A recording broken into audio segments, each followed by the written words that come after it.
നമസ്കാരം. ഭിന്നതയും ചേരിപ്പോരും ഒഴിഞ്ഞുള്ള നേരമില്ല കോൺഗ്രസിന്. പിളർന്ന് ഇംഗ്ലീഷിൽ വേറെ അക്ഷരമില്ലാതായി പോയതുകൊണ്ട് പാർട്ടിക്ക് പേരിടാൻ സംസ്കൃതം വാക്കുകൾ തേടിപ്പോകുന്ന അവസ്ഥയിലാണ് കേരളത്തിലെ കോൺഗ്രസ് നേതാക്കളെല്ലാം. എല്ലാവർക്കും നേതാവാവുകയും വേണം, 10-15 മുഖ്യമന്ത്രിമാരും വേണമെന്നൊക്കെ പറഞ്ഞ കാര്യം നടക്കുമോ? AICC മാതൃകയിൽ KPCCയും KPCC മാതൃകയിൽ AICCയും പുനഃസംഘടന എന്നൊക്കെ പറഞ്ഞ് രംഗത്ത് വന്നിട്ടുണ്ട്. AICC മാതൃകയിൽ KPCCയിൽ ഭാരവാഹികളിൽ 50% യുവനിരയ്ക്കും 25% വനിതാ OBC SC ST വിഭാഗങ്ങൾക്കുമെന്ന് AICC സമവാക്യമാണ് യുവ നേതാക്കളുടെ KPCCയുടെ ആവശ്യം. അതിനിടെ കണ്ണടച്ച് തുറക്കുന്നതിന് മുമ്പ് കോൺഗ്രസിന്റെ ഉത്തർപ്രദേശ് സംസ്ഥാന ഘടകം ഉൾപ്പെടെ എല്ലാ കമ്മിറ്റികളും പാർട്ടി അധ്യക്ഷൻ മല്ലികാർജുൻ ഖാർഗെ പിരിച്ചുവിട്ടു.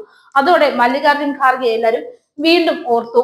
പ്രദേശ്, ജില്ലാ, സിറ്റി, ബ്ലോക്ക് കമ്മിറ്റികളാണ് അടിയന്തരമായി പിരിച്ചുവിട്ടത്. കോൺഗ്രസിന്റെ സംസ്ഥാന ഘടകം പുനഃസംഘടിപ്പിക്കാനും താഴെത്തട്ടിൽ പാർട്ടിയെ ശക്തിപ്പെടുത്താനുമാണ് നീക്കമെന്നാണ് വിവരം. ലോക്സഭാ തെരഞ്ഞെടുപ്പിന് ശേഷം നടന്ന ഉപതെരഞ്ഞെടുപ്പുകളിൽ സ്വന്തം സ്ഥാനാർത്ഥികളെ നിർത്താതെ ഇന്ത്യ സഖ്യം സ്ഥാനാർത്ഥികളെ പിന്തുണയ്ക്കുകയായിരുന്നു ഇത്രനാളും കോൺഗ്രസ്. 2027 നിയമസഭാ തെരഞ്ഞെടുപ്പ് കൂടി മുന്നിൽ കണ്ടാണ് പിരിച്ചുവിടൽ എന്നാണ് സൂചന. 403 നിയമസഭാ സീറ്റുകളുള്ള ഉത്തർപ്രദേശിൽ അധികാരം പിടിക്കുക ഇന്ത്യ സഖ്യത്തിന്റെ അഭിമാന പ്രശ്നമാണ്. നിലവിൽ കോൺഗ്രസിന് ദുർബല സാന്നിധ്യമുള്ള നിയമസഭാ സീറ്റുകളിൽ ഈ പുനഃസംഘടന കാര്യമായ സ്വാധീനം ചെലുത്തുമെന്നാണ് നേതാക്കളുടെ പ്രതീക്ഷ. ജാതി സമവാക്യങ്ങൾ കണക്കിലെടുത്ത് ഗ്രാമങ്ങളിലും നഗരങ്ങളും പാർട്ടിയെ പുനഃസംഘടിപ്പിക്കുന്നതിലാണ് കോൺഗ്രസ് ശ്രദ്ധ കേന്ദ്രീകരിക്കുക. നവംബർ 6 ഖർഗെ ഹിമാചൽ പ്രദേശ് കോൺഗ്രസ് കമ്മിറ്റിയും അതിന്റെ കീഴിലുള്ള യൂണിറ്റുകളും പിരിച്ചുവിട്ടിരുന്നു. ആകെ മൊത്തം പിരിച്ചുവിടലും പുകയും.